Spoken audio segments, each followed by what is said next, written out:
Selamat bergabung di seri pelatihan guru kita yang kelima yang dibawakan oleh Cinta Baca. Kami yang mengangkat topik bullying untuk seri pelatihan yang kelima ini. Dan di sini saya ingin juga memberitahu bahwa sebenarnya bullying itu bukan sesuatu hal yang baru ya. Ini sudah terjadi untuk berabad-abad dan sebenarnya awal mulanya orang-orang mulai memperhatikan tentang topik ini adalah asal mulanya adalah dari negara Norwegia.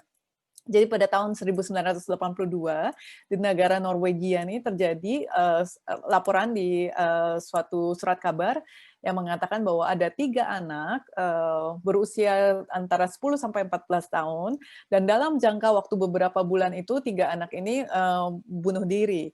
Dan ketika dicari tahu asal-usul kenapa alasannya yang membuat mereka mendorong mereka sampai bunuh diri itu adalah karena mereka menjadi korban bullying. Sesudah itu pemerintah Norwegia kemudian mengambil sikap tegas dan menunjuk satu orang bernama Dr. Dan Oswald. Dia adalah seorang psikolog ya, dan memang dia mempunyai riset atau penelitiannya itu dipusatkan kepada topik bullying itu. Jadi sebelum dia ditunjuk pun dia sudah memang melakukan riset dalam bidang ini. Kemudian di tahun berikutnya, di tahun 1983 ini, kemudian pemerintah Norwegia itu melaksanakan kebijakan anti-bullying di dalam sekolah-sekolahnya secara level nasional. Sesudah itu, kemudian negara-negara lain yang kemudian ada yang mengadopsi kebijakan ini dan juga menerapkannya di negara masing-masing ya. Dari situlah kemudian kampanye anti-bullying ini lebih mendapatkan perhatian setelah kejadian itu di tahun 82 itu. Dan sebagai introduction juga, saya ingin menegaskan juga bahwa sebenarnya ada anggapan bahwa bullying ini seringnya terjadi pada nanti tingkat SMP atau SMA ataupun di perguruan tinggi ya, ketika sudah menduduki bangku mahasiswa. Tetapi penelitian menunjukkan bahwa sebenarnya perilaku bullying ini sudah terjadi di anak-anak sedini umur 3 tahun. Jadi kita di sini yang sebagai guru PAUD, guru TK, ataupun guru SD yang masih tingkatan yang lebih rendah, kita perlu sama-sama waspada bahwa bullying ini sudah terjadi mungkin di depan mata kita dan kita tidak boleh menganggap remeh. Materi yang saya akan bawakan hari ini diambil dari buku yang sama yang saya pakai di dalam pelatihan-pelatihan beberapa sebelum ini untuk perilaku anak, ya, menangani perilaku anak, yaitu Challenging Behavior in Young Children.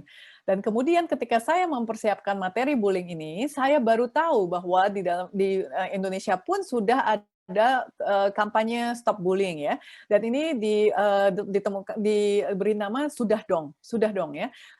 Websitenya, alamatnya adalah sudahdong.com, dan di situ ada beberapa materi yang bisa kita download secara gratis.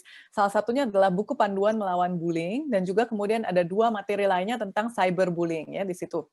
Jadi Bapak Ibu sekalian boleh boleh cek kepada website ini, dan buku panduannya juga sangat baik, isinya bisa membantu anak-anak maupun membantu orang tua dan juga pendidik di situ ya. Ada beberapa bagian di situ. Nah, sebenarnya apa itu definisi dari bullying? Bullying itu berbeda ya dengan perilaku agresif secara umum. Apa yang membedakannya? Dan Dr. Dan Always ini mengatakan bahwa seseorang itu dibully ketika dia diekspos berulang kali seiring dengan waktu ya, secara terus-menerus pada tindakan negatif dari satu atau beberapa orang. Dan kalau kita melihat kepada buku panduan melawan bullying dari sudahdong.com, itu di sini bahasa Indonesia yang dipakai adalah penindasan atau risak ya, dalam bahasa Indonesia, itu merupakan segala bentuk penindasan atau kekerasan yang dilakukan dengan sengaja. Ya, jadi di sini kata kuncinya kita perhatikan, dengan sengaja oleh satu atau sekelompok orang yang biasanya lebih kuat atau berkuasa terhadap orang lain dan bertujuan untuk menyakiti. Dan dilakukan secara terus-menerus. Jadi kalau kita perhatikan kata kuncinya pertama penindasan atau kekerasan. Kemudian dilakukan dengan sengaja. Dan kemudian kata kunci berikutnya adalah oleh satu atau sekelompok orang, dan biasanya mereka lebih kuat atau lebih berkuasa ya atas orang lain. Tujuannya memang untuk menyakiti dan juga secara terus-menerus dilakukannya. Jadi inilah yang membedakan bullying itu terhadap pendidikan perilaku agresif yang mungkin sesekali gitu dan tidak menargetkan satu orang tertentu. Itulah yang membedakannya ya. Nah, jenis bullying itu ada dikategorikan, menjadi 5 bagian menurut buku yang saya pakai ini, tetapi memang ada sumber-sumber lain termasuk buku panduan, yang oleh sudah.com itu yang hanya menaruhnya menjadi 4. Jadi, yang pertama adalah jenis bullying fisik. Jenis bullying fisik itu segala macam bentuk, tindakan agresif fisik ya, seperti, memukul, menampar, menendang ya, mendorong ya, atau, segala macam tindakan kekerasan fisik lainnya. Itu merupakan bullying yang fisik. Kemudian yang berikutnya adalah bullying verbal. Bullying verbal, bisa ngata-ngatai ya, mengejek, mencemooh ya, melakukan mengata-ngatai dengan kasar ya, seperti itu semua jenis bullying verbal. Nah, yang berikutnya adalah bullying relasional atau psikologis.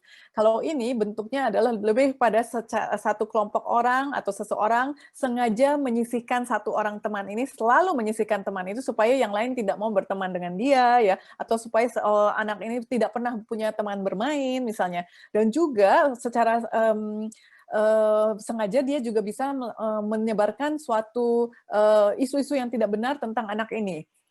Misalnya dia menyebarkan gosip yang tidak benar tentang ini anak, tujuannya adalah untuk memojokkan itu anak dan semakin banyak teman-teman lainnya dipengaruhi untuk tidak mau berteman dengan dia, ataupun dipengaruhi untuk, ikut mencemooh dia ya, menyisihkan dia. Itu juga bisa bullying relasional atau psikologis. Kemudian yang berikutnya adalah pelecehan seksual. Jadi mungkin, ada beberapa sumber yang mengkategorikan pelecehan seksual juga sebagai bullying fisik ya, kalau yang di buku ini ditulis secara terpisah. Dan yang terakhir adalah cyberbullying. Cyberbullying ini memang mungkin munculnya baru dalam, beberapa dekade terakhir ini ya, beberapa tahun terakhir ini, dan, ini semakin marak karena semakin banyak anak yang terbiasa menggunakan gadget dan masuk ke dalam dunia virtual atau dunia maya. Nah, di sini kita perlu perhatikan bahwa bullying saja yang sifatnya lebih umum saja sudah sulit untuk dideteksi. Karena biasanya mereka dilakukan tidak, secara terang-menerang di depan, mata guru atau orang tua ya, terkadang seringnya. Apalagi yang cyberbullying. Yang cyberbullying ini lebih terselubung lagi, karena bila orang tua atau pendidik tidak mengetahui apa yang dilakukan oleh anak-anak di dalam dunia virtual itu akan susah sekali untuk mendeteksi adanya sesuatu yang salah, kecuali kita mempunyai relasi yang kuat dengan mereka atau kita selalu memonitor, apa yang segala aktivitas yang dilakukan di dalam dunia virtual ini ya. Jadi, penting untuk kita juga ingat bahwa ini juga bisa terjadi di dalam dunia cyber ya. Nah, siapakah orang-orang yang terlibat di dalam, perilaku bullying ini? Yang pertama tentunya adalah si pelaku bullying-nya. Saya tidak akan, ada cukup waktu hari ini untuk, masuk ke lebih dalam mengapa orang-orang itu ada tipe seperti orang apa yang cenderung menjadi pelaku bullying ya, saya tidak akan masuk ke dalam itu, saya akan hanya menjelaskan secara, umumnya saja. Jadi satu adalah pelaku bullying, dan kedua adalah target atau korban daripada bullying ini ya, dan yang ketiga adalah bystander. Bystander itu pengamat atau penonton. Tetapi di antara pengamat dan penonton ini ada 4 macam peran yang kemudian mereka bisa mainkan sebagai bystander atau penonton ini. Yang pertama, yang tadinya mungkin mereka tidak ikut-ikut menjadi pelaku bullying, mungkin mereka kemudian menjadi asisten ya ikut terlibat, membantu si pelaku bullying-nya ini ya, misalnya. Nah, yang kedua adalah penguat atau reinforcer. Mungkin dia tidak ikut melakukannya secara langsung, tetapi mungkin dia menyoraki, bertepuk tangan, atau ikut tertawa dengan keras ya, menertawakan si korban. Itu malah menjadi penguat atau reinforcer, sehingga si pelaku bullying itu mendapatkan, semangat lebih lagi untuk terus melakukan penindasan itu dan juga mungkin mendapatkan kenikmatan yang lebih dengan teman-teman pengamatnya itu ikut menyoraki atau ikut menertawakan diam-diam misalnya ya, ikut, seperti itu juga, menertawakan dengan biarpun mereka cuma menertawakan tidak keras-keras tapi tersipu-sipu juga itu juga sudah menjadi, reinforcer ya. Kemudian yang ketiga adalah orang luar atau outsiders. Nah, orang luar ini, tidak terlibat di dalam perilaku bullying ini, tetapi mungkin dia memilih untuk berjalan pergi meninggalkan tempat di mana, kelakuan bullying ini sedang terjadi. Tetapi dengan dia tidak berjalan pergi dan tidak menolong, tidak mengintervensi apa-apa, secara tidak langsung dia sudah membiarkan kejadian bullying ini terjadi. Nah, yang keempat ini adalah peran defenders atau pembela. Jadi apa yang kita inginkan adalah anak-anak tidak tinggal diam menjadi bystander, pengamat penonton, tidak mendidik mereka untuk menjadi asisten, penguat, atau orang luar, tetapi yang kita mau tanamkan dalam diri anak-anak adalah mereka harus berani berdiri menjadi pembela daripada korban bullying ini. Nah, penelitian menunjukkan bahwa sebenarnya anak-anak itu tahu akan perilaku bullying ini tidak boleh dilakukan ya. Nah, tetapi mereka tidak menyadari bahwa sebenarnya banyak sekali juga dari teman-teman mereka yang tidak menyetujui perilaku bullying ini. Dan sebenarnya penelitian juga menunjukkan bahwa anak-anak itu ingin mempunyai keinginan untuk membela si korban biasanya ya. Jadi sebagian besar dari anak-anak yang menjadi penonton pengamat bystander ini mereka merasa seperti itu. Tetapi mereka merasa mungkin mereka satu-satunya yang merasa seperti itu. Mereka tidak sadar bahwa teman-temannya juga di antara yang lain juga ada yang merasa seperti itu, yang ingin membela si korban. Nah, karena tidak ada yang berani maju, karena mereka merasa sendirian, mereka juga tidak berani untuk membela sendirian misalnya, makanya banyak yang hanya tinggal diam dan membiarkan perilaku bullying itu. Jadi apa yang perlu kita didik di dalam diri anak-anak adalah kita mesti mempunyai keberanian untuk maju, membela, ya, mengintervensi, menghentikan perilaku bullying ini ketika sedang terjadi peristiwanya ini. Nah, pendekatan yang dapat dilakukan bagaimana ya guru-guru dapat mengurangi atau mencegah bullying ini, pendekatan yang dianjurkan adalah pendekatan whole school approach ya, atau pendekatan sekolah yang menyeluruh, seluruh sekolah. Nah, ini melibatkan bukan saja hanya guru, tetapi juga pengurus sekolah, kepala sekolah, ya, mungkin juga pengawas lapangan, mungkin asisten guru atau orang-orang yang menjadi asisten untuk mengawasi jam istirahat, termasuk juga penjual makanan di kantin, ya, termasuk juga mungkin kalau misalnya ada bis sekolah, ya, pengemudi bis sekolah juga kita libatkan, kita sama-sama beritahu dan juga khususnya juga orang tua daripada murid-murid ya. Ini semua orang ini dilibatkan dan diberikan pengetahuan tentang kebijakan anti-bullying yang diadopsi oleh sekolah kita. Ya, jadi semua mendapatkan informasi yang sama dan semua mau bekerja sama untuk menindak dengan tegas, menanggapi dengan tegas setiap kejadian bullying yang dilakukan, baik itu di dalam lingkungan sekolah, ya biarpun itu di dalam kelas, di dalam kantin, di dalam lapangan bermain, ataupun juga di dalam perjalanan misalnya di dalam bis sekolah seperti itu. Ya. Dan orang tua pun harus mengetahui bahwa inilah kebijakan anti-bullying yang diambil oleh sekolah dan mereka harus mau bekerja sama untuk menanggapi perilaku bullying itu seturut dengan sikap sekolah. Ya.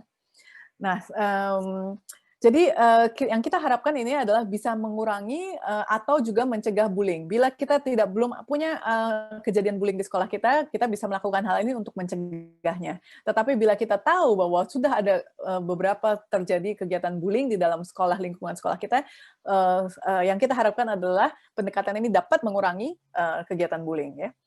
Nah, sebenarnya tujuan daripada whole school approach ini atau kebijakan pendekatan seluruh sekolah ini adalah untuk merestrukturisasi lingkungan kita untuk dua hal. Yang pertama, kita mau mengurangi peluang untuk penindasan bullying ini, ya, dan juga termasuk untuk mengurangi penghargaan yang diberikan. Penghargaan ini dalam bentuk maksudnya reward, ya, reward sesuatu sepertinya anak yang melakukan perilaku bullying ini malah tidak merasakan ada konsekuensi apa-apa, dia merasakan dia dibiarkan dan malah dia mendapatkan kenikmatan atau penghargaan dalam tanda kutip ya, penghargaan itu dari kenikmatan dia menindas orang lain. Dari seruan tepuk tangan yang teman-temannya lakukan misalnya.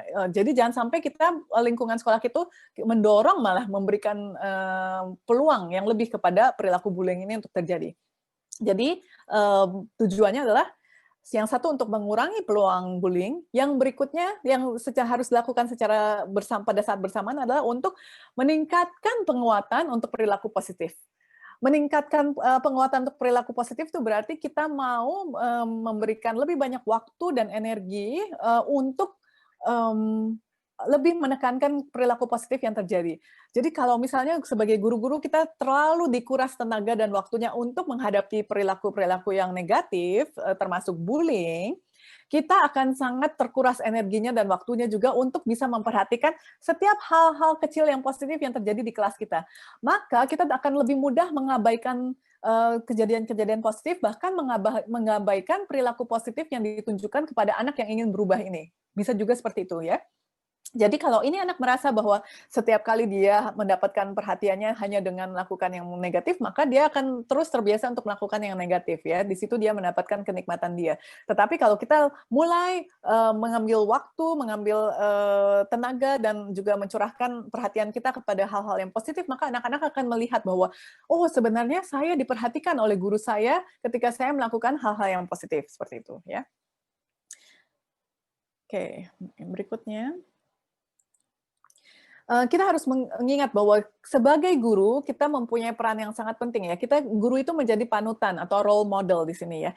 Jadi anak-anak itu akan selalu bisa membaca tanggapan atau reaksi daripada guru. Misalnya, bila ada suatu kegiatan yang sudah masuk ke dalam ranah bullying, tetapi mungkin guru menutup mata atau guru menganggap remeh dengan berpikir bahwa memang ini suatu hal yang normal dalam perkembangan pertumbuhan anak atau perkembangan kemampuan sosial. Bila kita menganggap itu remeh, maka anak-anak juga tidak mendapatkan, anak-anak juga bisa membaca sikap kita sebagai guru dan berpikir bahwa, oh jadi seperti ini tuh boleh. Ya, nah makanya kalau misalnya kita sudah mulai dengan sedini mungkin mencegah tindakan atau menolak segala tindakan bullying ini, akan lebih mudah bagi kita untuk membentuk perilaku dan sikap daripada anak-anak ini sejak dini untuk menyikapi kegiatan bullying ini, perilaku bullying ini. Bila mereka melihat gurunya sejak dini, sejak TK, PAUD, ataupun SD sudah menolak kegiatan bullying ini, maka mereka akan mendapatkan konsep bahwa bullying ini tidak seharusnya dilakukan, bullying ini adalah hal yang tidak dipandang baik ya oleh guru, oleh masyarakat nanti di dalam masyarakat yang lebih luas misalnya ya. Jadi ini merupakan sikap yang tegas yang perlu kita ambil supaya anak-anak juga melihat akan hal ini ya. Dan penelitian juga mengatakan bahwa bila ada orang dewasa, keberadaan seseorang dewasa yang pasif ketika ada perilaku agresif itu justru akan meningkatkan perilaku agresif di antara anak-anak. Jadi sebagai guru dan pendidik jangan sampai kita menganggap remeh kejadian yang iyalah sudahlah memang namanya anak-anak juga ya. Kalau kita tahu itu sudah ada tendensi atau merujuk ke arah yang bullying ya. Jadi kita harus waspada dan langsung harus kita hentikan saat itu juga, bersikap tegas saat itu juga ya. Nah, salah satu yang kita dapat lakukan juga sebagai guru adalah untuk membentuk relasi yang positif dan sensitif dengan murid-murid kita. Relasi ini sudah saya tekankan berulang kali di dalam pelatihan-pelatihan sebelumnya, bagaimana relasi itu sangat penting sekali untuk membimbing perilaku anak. Hal yang sama pun ditekankan di sini dalam bullying. Ini dilakukan bukan saja kepada si korban bullying ataupun teman-teman lain yang ingin kita bina untuk menjadi pembela ya, tetapi juga relasi yang positif ini perlu kita bangun dengan pelaku bullyingnya. Kita banyak menghabiskan waktu one on one, satu banding satu gitu ya, berduaan dengan anak itu untuk misalnya bermain berduaan, mulai membina relasi, mulai bercakap-cakap, ya sering menghabiskan waktu berdua ini supaya kita boleh masuk ke dalam jendela kehidupannya untuk boleh lebih mengerti ya latar belakang anak ini, cara dia berpikirnya, seperti itu ya. Dan kita boleh lebih mengerti dan lebih memberikan masukan yang positif ketika relasi itu sudah terbangun. Kemudian yang kedua adalah membangun iklim suasana kelas yang inklusif dan kooperatif. Jadi sering-seringlah kita membuat tugas di mana mereka harus melakukannya dalam satu kelompok, secara berkelompok. Dan di dalam kelompok itu juga bisa mungkin dibeda-bedakan kelompoknya dari satu minggu ke minggu berikutnya atau dari satu bulan ke bulan berikutnya, sehingga anak-anak mendapatkan kesempatan untuk bekerja sama dengan orang-orang yang berbeda. Di dalam satu kelompok itu, kemudian mereka dapat melihat, dan dapat menghargai ya, anak ini mempunyai kelebihan sesuatu. Anak ini mungkin lebih lemah dalam satu hal, tapi dia mempunyai kelebihan yang lain. Dan mereka bersama-sama bekerja sama dengan kelebihan satu dengan yang lain, dengan kerjasama yang baik untuk melakukan tugas yang diberikan. Ya, jadi mereka belajar untuk menjadi inklusif ya dan kooperatif satu dengan yang lainnya. Nah, dengan poin yang ini juga saya ingin tekankan bahwa kita juga harus mengimbangi antara memberikan kegiatan yang sifatnya kompetitif dengan yang sifatnya inklusif kooperatif ini. Jangan sampai selalu tipe tugas yang diberikan adalah kompetitif. Bila tipe tugas yang diberikan atau kegiatan yang diberikan bersifatnya kompetitif, maka itu juga akan selalu memojokkan anak yang mungkin kemampuannya lebih lemah. Jadi anak-anak di dalam kelas juga akan melihat, wah dia selalu bontot nih, gitu. Nanti akan menjadi sasaran empuk ya untuk ejekan, cemoohan, dan juga mungkin untuk perilaku bullying yang lainnya. Jadi, kita juga harus lebih waspada akan hal ini ya, berikan mereka kesempatan mungkin yang lebih lemah sifatnya, berikan mereka kesempatan juga untuk boleh ditonjolkan di dalam, prestasinya yang lain, seperti itu ya. Nah, kemudian yang berikutnya, kita harus menempatkan batasan yang tegas pada perilaku yang tidak dapat diterima ya. Bersikap tegas itu menjadi, panutan buat anak-anak, dan salah satu caranya adalah membuat peraturan yang jelas, di mana ini, Dr. Dan Always ini mengatakan bisa dilakukan dengan 3 kalimat sederhana, yaitu yang pertama misalnya, kita membuat, statement, "Kami tidak akan membuli anak-anak lain," ya. Yang kedua, "Kami akan mencoba membantu anak-anak yang dibuli," ya. Tidak menjadi bystander yang pasif, tetapi menjadi pembela defender ya. Nah, yang ketiga adalah kami akan menginklusifikasikan anak-anaknya atau merangkul anak-anak yang mudah tersisih. Nah, saya tahu di dalam, pelatihan sebelumnya saya mengatakan peraturan itu sebaiknya dikalimatkan di dalam kalimat yang positif. Tetapi, untuk statement yang pertama ini saya memberikan pengecualian ya, karena di sini merupakan sebagai suatu janji ya, bahwa kami tidak akan membuli anak-anak lain, dan kata bully ini memang perlu dicantumkan ya, agar anak-anak bisa membedakan juga bahwa ini kita sedang menindak tegas perilaku bullying, ya. Jadi, peraturan semacam ini boleh kita tempelkan di dinding kelas ya, sesuatu yang anak-anak selalu bisa lihat, bisa juga ditempelkan di luar kelas, di mana waktu istirahat ya, dekat lapangan misalnya, di mana mereka waktu istirahat pun mereka bisa melihat dengan jelas, peraturan-peraturan ini ya, sebagai janji dari, apa yang mereka sudah, terima ya, maksudnya sesuatu yang mereka sudah janji.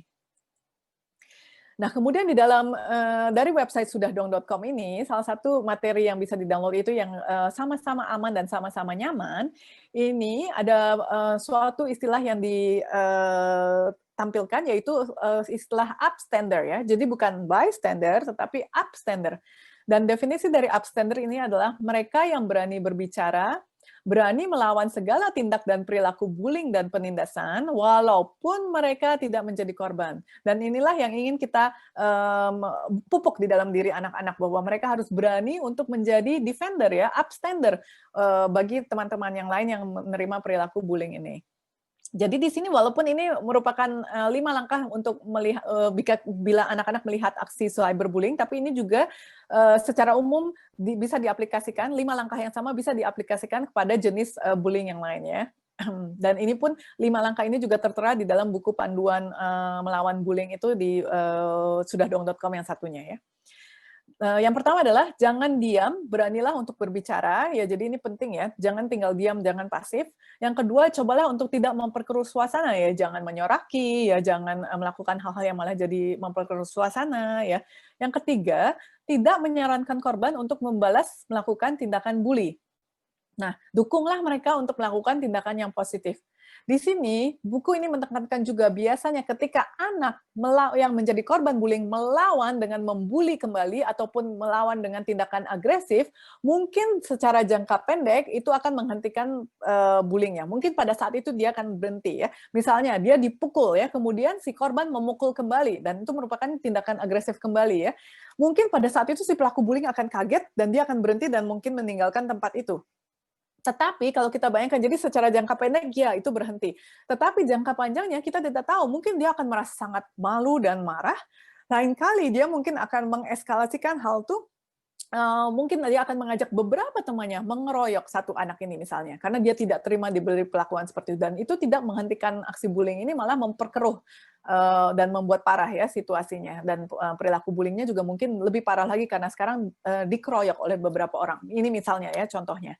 Jadi, untuk menyingkapi bullying itu, selalu tidak akan, memberikan solusi yang baik ketika kita memberi, teladan kepada anak ini untuk menyerang kembali dengan agresif ya, atau untuk, melakukan kegiatan menimbal, balik dengan kegiatan bullying lagi. Itu sama sekali bukan solusi yang baik. Nah, yang keempat langkahnya adalah bicaralah dengan orang yang terdekat pelaku bullying agar memberikan pengertian dan perhatian ya. Jadi, kita diajak untuk berbicara, berdialog ya, dan coba berikan pengertian kepada dia.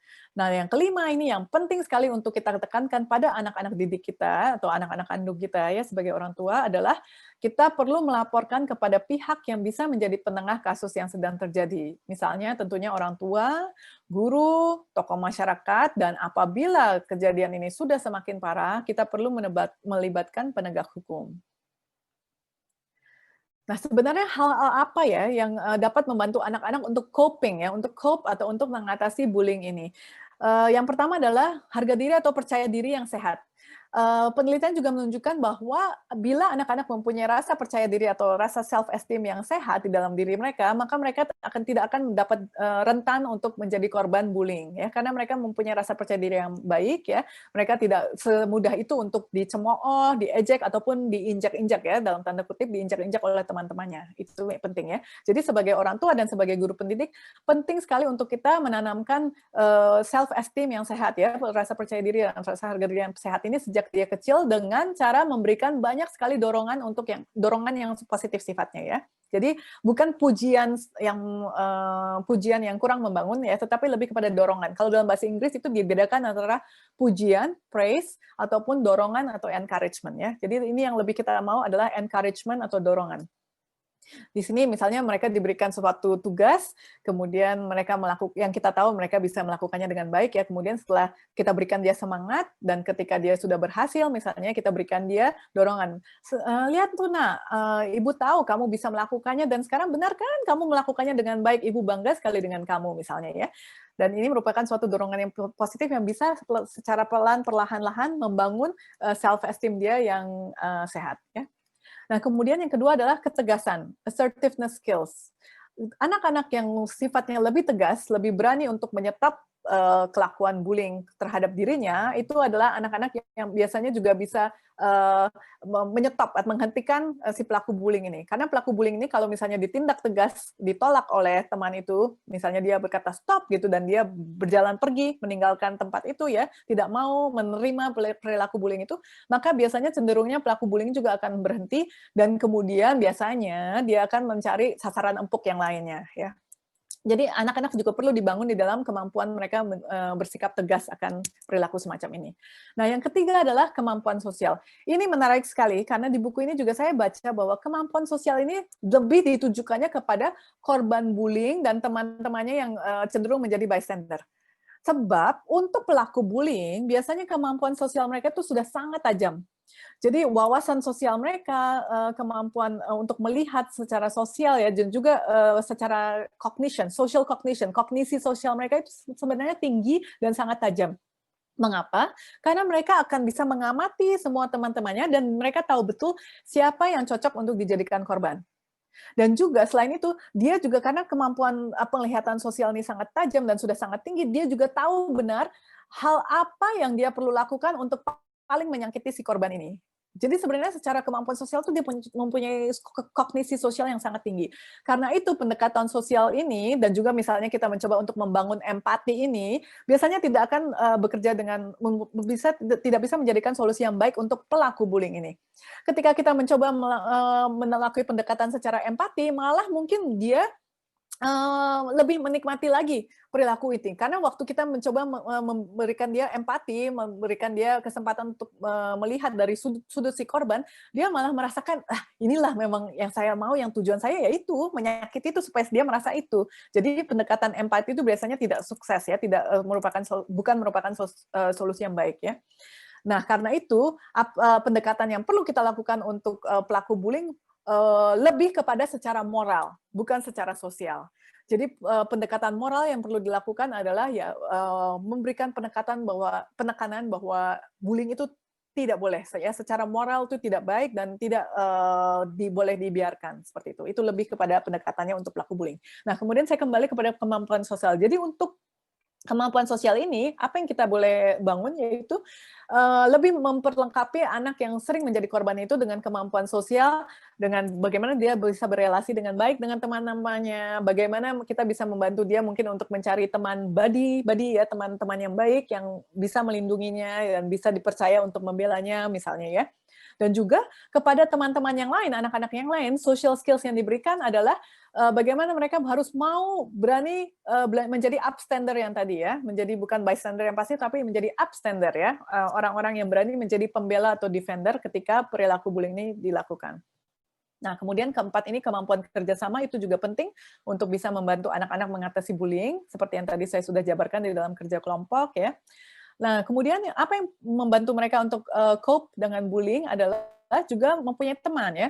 Jadi penting sekali bila kita membuat body system seperti itu dan kita menempatkan satu orang teman yang kemampuan sosialnya mungkin lebih kuat ya, dan kita percaya bahwa temannya ini bisa membantu dia untuk menumbuhkan, membentuk lagi kemampuan sosial si korban yang cenderung jadi korban bullying ini, dan juga kita bisa mempercayai teman ini untuk boleh melindungi dia ya, dan menemani dia gitu ya, seperti itu.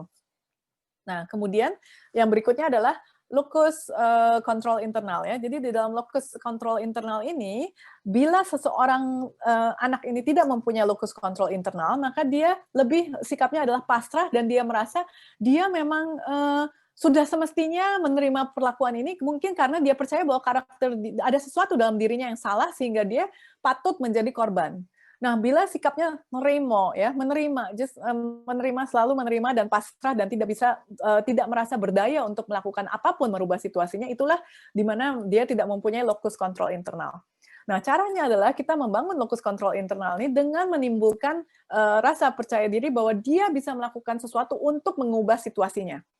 Ya, jadi misalnya kita lengkapi dia dengan keberanian untuk melaporkan bila ada kejadian yang berlaku, untuk melaporkan dan meminta bantuan. Itu merupakan satu kemampuan yang perlu kita perlengkapi juga ya pada diri anak-anak yang sering menjadi korban ini. Jangan segan-segan untuk cari guru, jangan segan-segan untuk meminta tolong dari teman-teman sekitarnya gitu ya. Jadi itulah hal-hal yang kita bisa perlengkapi supaya mereka berasa mereka punya sesuatu daya dan upaya untuk bisa mengatasi dan merubah situasi yang sedang terjadi pada dirinya ya. Dan kemudian yang terakhir adalah melaporkan kepada guru ya, itu penting sekali untuk kita tekankan selalu di dalam diri anak-anak. Nah, selain itu tadi di dalam waktu kita merestrukturisasi lingkungan itu juga termasuk kita bisa sebagai guru itu kita bisa mengamati kira-kira kecenderungan perilaku bullying itu terjadi di mana. Misalnya itu selalu biasanya terjadi di pojok lapangan itu di mana guru tidak dapat mengawasi dengan jelas nih. Jadi apa yang tindakan yang bisa kita lakukan adalah kita menempatkan orang guru untuk selalu mengawasi pojok yang itu supaya tidak ada hal-hal yang tidak diinginkan. Atau misalnya kecenderungannya itu anak menerima perilaku bullying di kamar kecil misalnya. Jadi kita tahu bahwa anak ini ketika pergi ke kamar kecil harus ditemani dengan anak yang dipercaya ataupun mungkin asisten guru ya, supaya menghindari kejadian yang tidak kita inginkan. Oke, jadi di dalam menanggapi bullying ini, kalau kita dilihat di dalam buku panduan melawan bullying yang dari sudahdong.com ini, di situ ditulis beberapa pasal hukum yang melindungi hak anak-anak daripada tindak kekerasan ya. Dan kalau kita lihat di situ hukumannya tidak ringan ya, Bapak Ibu ya. Jadi hukumannya itu bisa penjara sampai 3,5 tahun dan juga dendanya bisa sampai 72 juta. Dan juga ada juga pasal-pasal lain tentang cyberbullying yang mungkin Bapak Ibu bisa lihat di dalam buku panduan itu ya. Tetapi ketika kita menanggapi bullying ini bukan saja karena kita dilindungi oleh payung hukum, tetapi itu memang sesuatu yang sudah sewajarnya kita lakukan dan tanggapi dengan tegas sehingga anak-anak bisa melihat dengan jelas bahwa ini adalah sesuatu tindakan yang tidak dibolehkan oleh guru ataupun orang tua ya.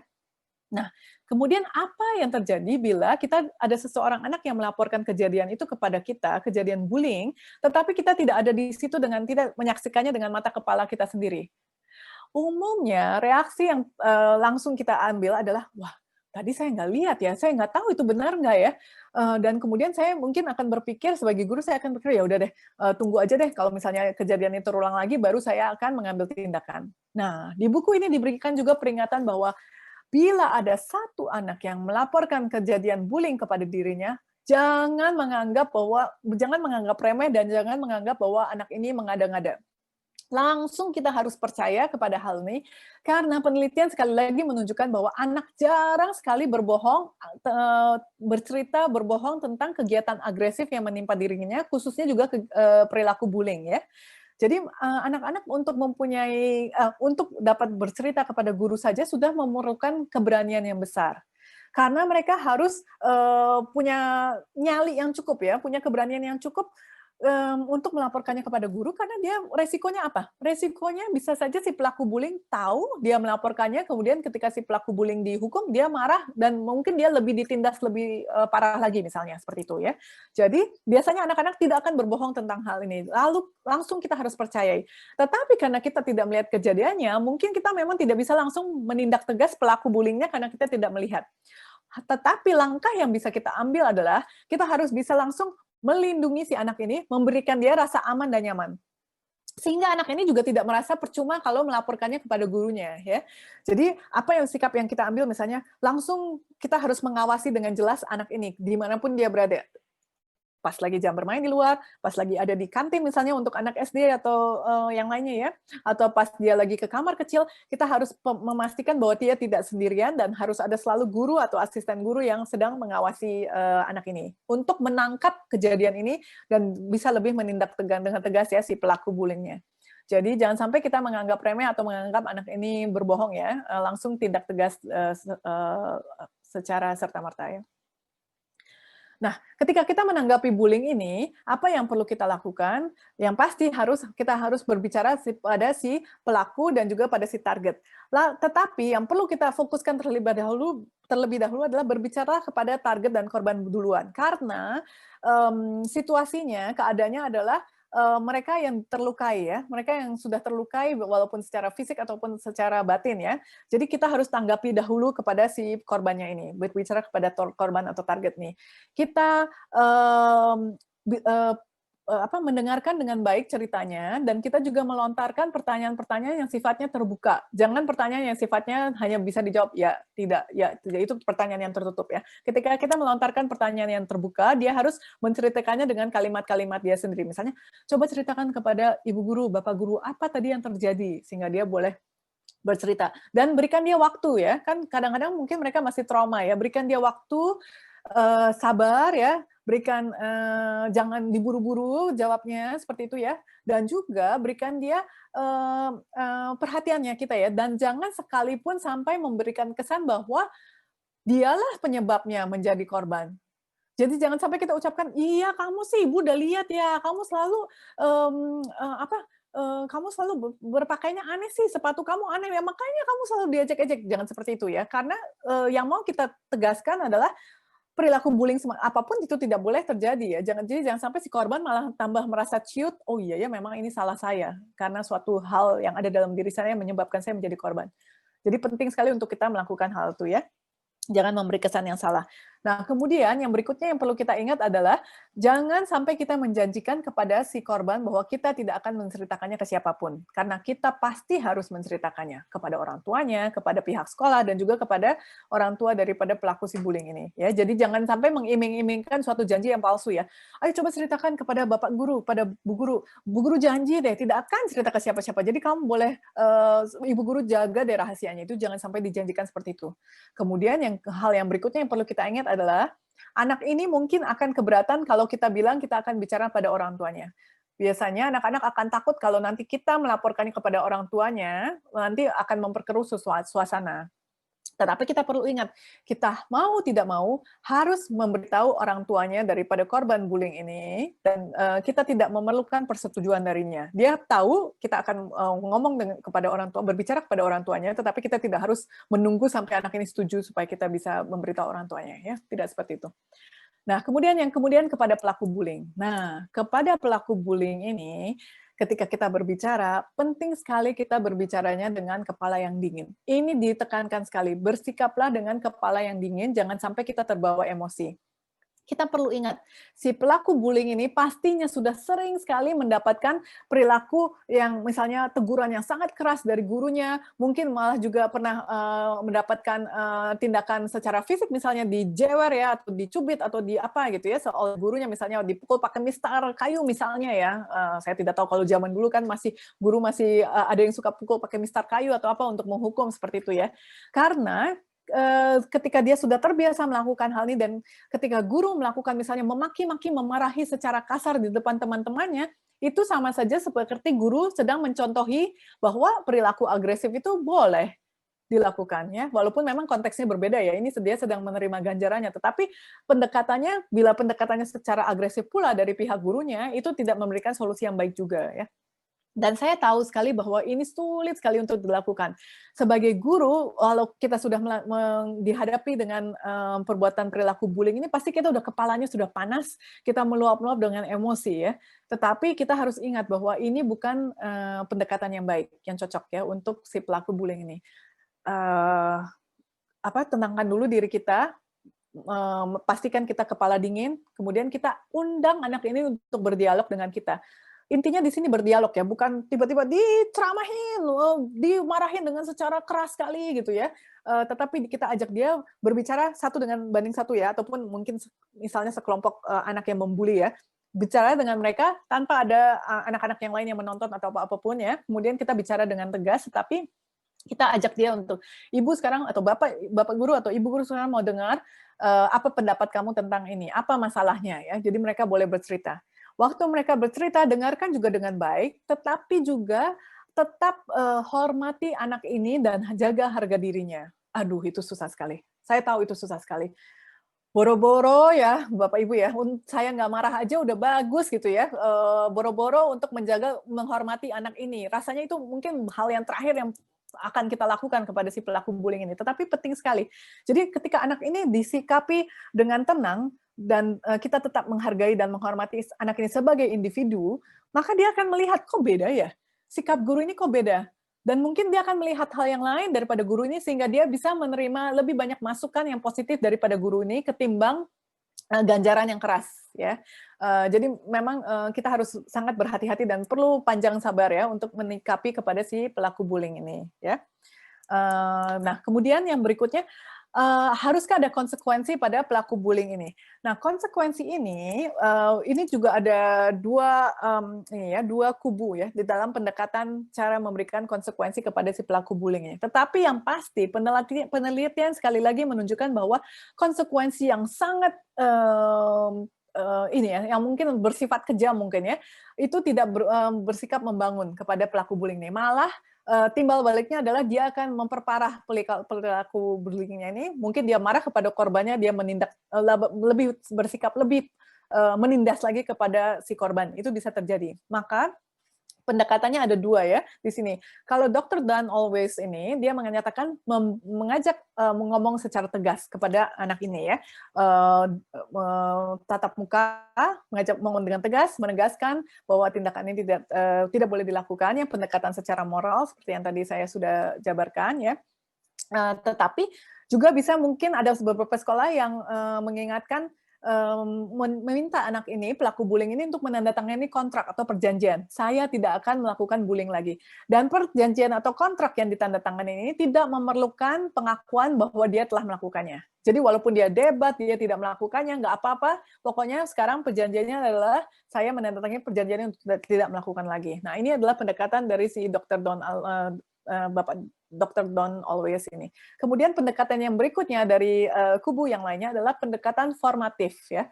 Pendekatan formatif ini pendekatannya merupakan pendekatan yang lebih positif dan lebih halus dan lebih sensitif ya, untuk memberikan kesempatan pelaku bullying ini untuk merubah perilakunya ke hal-hal yang positif. Misalnya, dia mungkin tubuhnya lebih besar ya, tenaganya lebih kuat. Mungkin kita lebih sering ajak dia untuk bantu, misalnya angkat sesuatu, membantu gurunya, dan kemudian kita berikan dorongan yang positif di depan teman-teman yang lain. Aduh, terima kasih ya, memang kamu ototnya kuat sekali, ini butuh sekali nih asisten seperti ini. Jadi dia diberikan penghargaannya karena dia melakukan hal yang positif.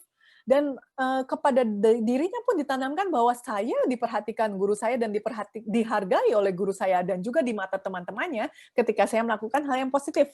Saya tidak harus mengambil penghargaan itu atau kenikmatan itu daripada perilaku saya membuli atau menindas orang lain ya, di atas penindasan atau di atas penderitaan orang lain ya.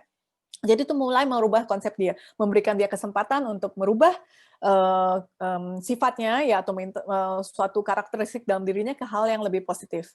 Atau misalnya juga kadang-kadang anak yang membuli itu, pelaku bullying itu, mereka punya sifat kepemimpinan yang memang kuat ya.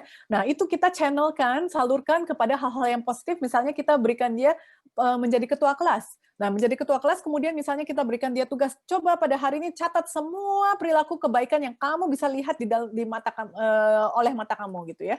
Jadi dia catat semua perilaku positifnya, kemudian secara pelan-pelan mungkin itu bisa membuat dia lebih terbuka matanya bahwa ada banyak sekali perilaku positif yang disenangi oleh teman-temannya, yang lebih dihargai oleh teman-temannya dan juga gurunya ya, yang dia juga bisa tiru ya.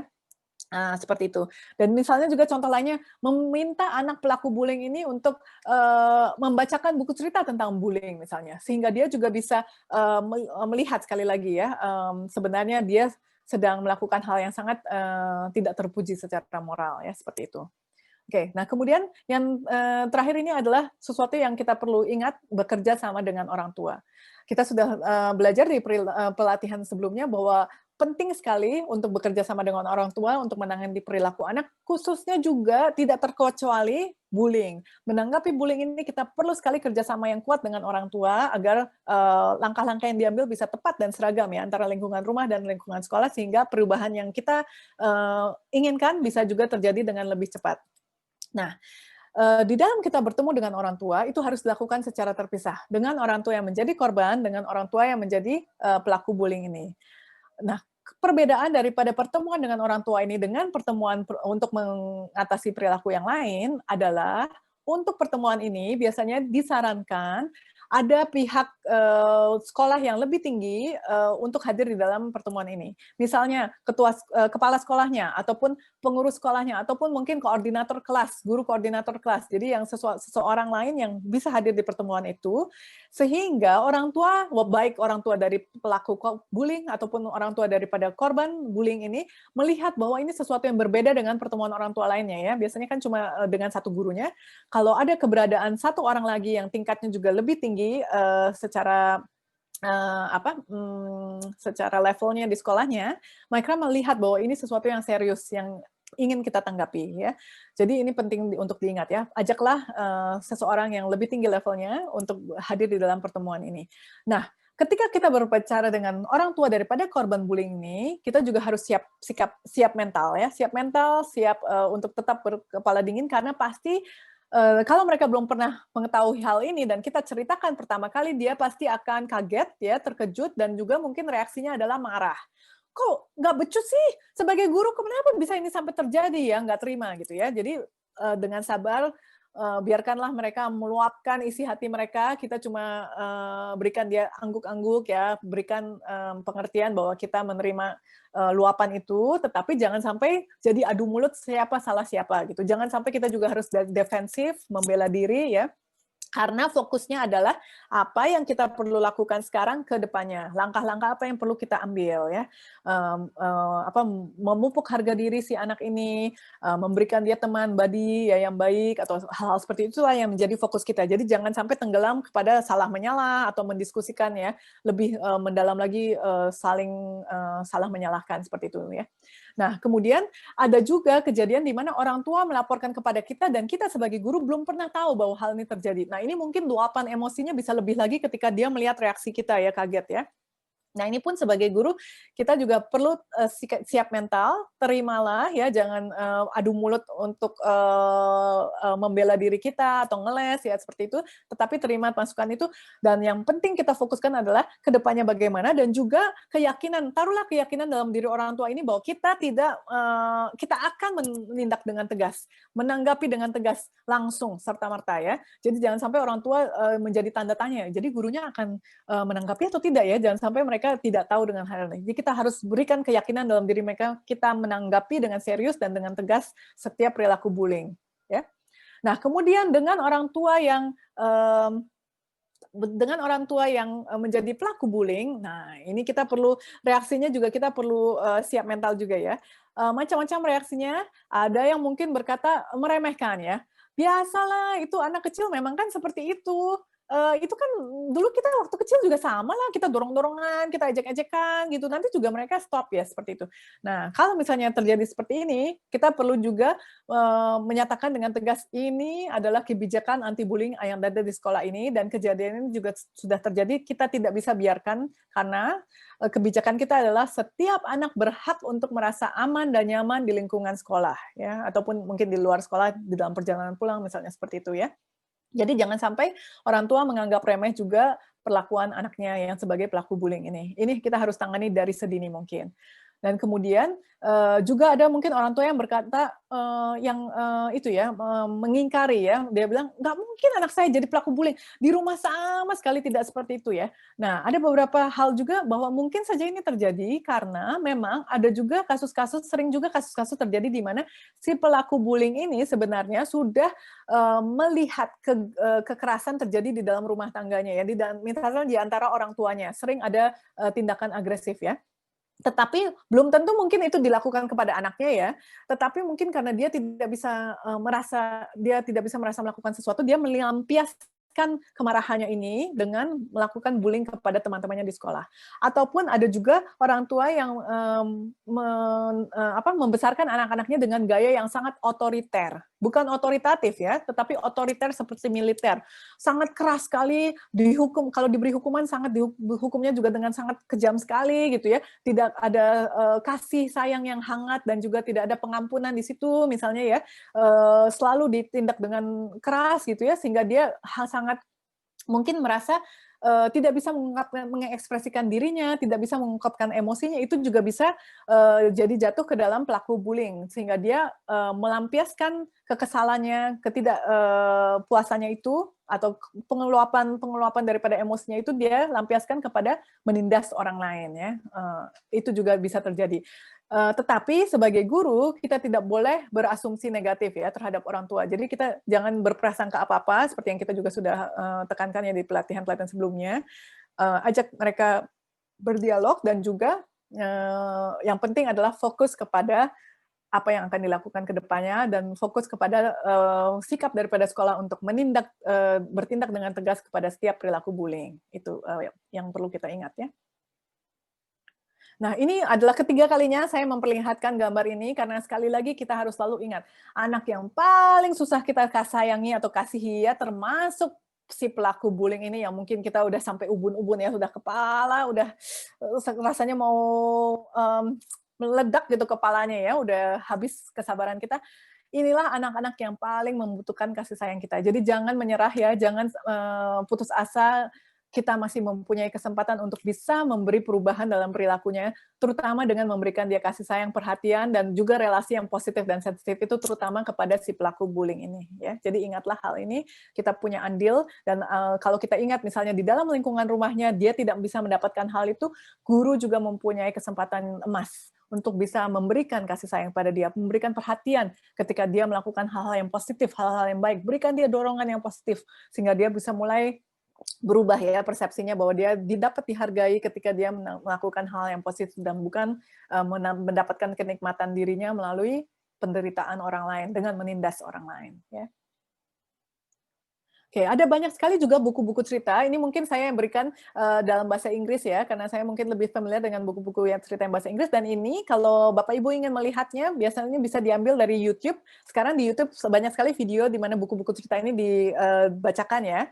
Dan mungkin kita bisa bacakan dalam bahasa Indonesianya, ataupun juga mungkin ada buku-buku anti-bullying dalam bahasa Indonesia yang kita bisa pakai. Dan ini ceritanya juga sangat sesuai dengan perkembangan anak ya, dengan gambar yang warna-warni, dengan situasi yang mungkin mereka bisa lihat ya, dan juga mengajarkan konsep di mana kita bisa jadi upstander, di mana kita bisa punya keberanian untuk melaporkannya ketika kita menjadi korban ya, untuk menceritakannya, meminta bantuan, hal-hal seperti itu ya. Jadi bisa sekali kita memakai juga buku-buku cerita seperti ini. Lalu kadang-kadang di dalam kelas juga kita bisa melakukan permainan peran ya, bermain peran. Tetapi yang perlu kita ingat ketika kita bermain peran ya, jadi mengulangi kegiatan bullying itu dengan bermain peran. Tetapi yang perlu kita ingat, jangan kita menempatkan si pelaku bullying dan si korban bullying ini di dalam role, di dalam peran itu. Jadi yang dipilih adalah anak-anak lain yang tidak terlibat dalam perilaku bullying itu ya. Karena ketika kita menempatkan anak yang korban dan anak yang si pelaku bullying di dalam role-nya itu, walaupun role-nya mungkin dibalik, itu tidak akan memperkeruh suasana. Jadi kalau kita melakukan hal bermain peran, jangan libatkan anak-anak yang terlibat dalam perilaku ini, tetap libatkanlah anak-anak yang statusnya lebih netral ya. Oke. Nah, yang terakhir yang saya ingin berikan adalah tugas bagi guru-guru yang ingin mendapatkan sertifikat. Nanti link tugasnya akan diberikan ya. Tuliskan satu hal yang Anda akan terapkan di kelas atau sekolah Anda untuk mengurangi atau mencegah perilaku bullying di antara murid-murid Anda ya. Dan ini kami berikan waktu sekitar 2 minggu untuk menyelesaikan tugas ini ya. Kemudian kita juga akan memilih salah satu pemenang dari yang melakukan yang mengumpulkan tugas ini dengan baik.